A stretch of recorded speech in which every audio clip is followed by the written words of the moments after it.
originally from Laredo, Texas, down in the south of Texas on the border. So I was born there, moved around a lot as a kid, and then we finally settled in Garland around the age of 9. School was the avenue for me to kind of become curious and explore the world around me. So what is a quality education and what impact does that have on children that are delinquent? And the research is pretty clear. One of the factors to impede kids going from delinquents to adult criminals is the quality education. So I jumped into teaching. I said I'm going to teach for a year, see how it goes, see if I like it. But within the first month, I knew I was in the right place. I taught second grade bilingual. So I taught that for a couple years, and then I taught third grade. And in the interim of teaching, I went to graduate school at night to get my master's in administration. After my third year of teaching, I decided that I really wanted to delve into the ins and outs, really, of reading, of literacy, because I had kids that struggled in reading a lot. And so the idea of reading, how do children learn to read? What does that even mean? What are the factors? What do we need to know about phonics, phonemic awareness, fluency, etc., to make sure that kids, in particular English language learners, because those were my students, how do I get them to transition from Spanish to English? So that really piqued my interest, and so I decided to leave teaching, and I went to grad school full-time to get my doctorate. My staff is great. You know, it's new. It's interesting coming to a new building as kind of the new person, because every school has their way of doing things.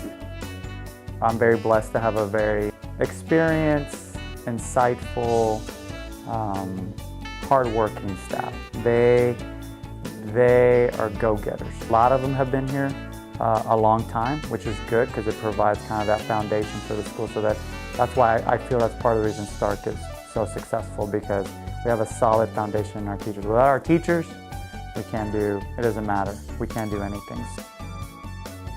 I think they would say, he's a nice guy, he's a little serious, he needs to relax a little bit, but I think that's probably what they would say.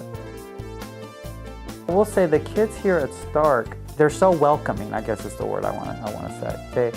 They're coming up to me and saying, hi, Dr. Ramos, nice to meet you. I mean, it's so polite. And so that was very nice to see how welcoming the kids were, and the parents. We have very involved parents, which is great. We have a very strong PTA, which is amazing. They go above and beyond of anything I've ever seen of a PTA. To continue the open door policy for the staff, for the parents, for the kids, that when I say I have an open door policy, I hope they do understand that that's what I really mean. One of the big things that I want to establish for the staff is the idea of professional learning communities, the idea that we meet frequently to discuss things that are going on at the grade level. We're looking over data. Data is a big push for us as a school and as a district. So doing data dives to make sure, what is the data telling us about our kids? What are the strengths? And also equally important, what are the weaknesses? What are the areas we can improve on as instruction-wise? Challenges, things to do better, building relationships with my kids and building a relationship with my parents, which are equally important.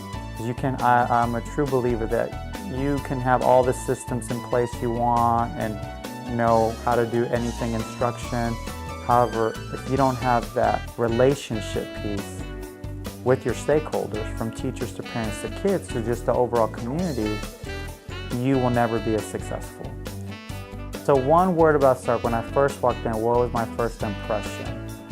That people were zoned in. But really, even from that first Monday, when the teachers were here, it's like everybody knew what they had to do. Zoned in, I guess, more of a phrase, but zoned in.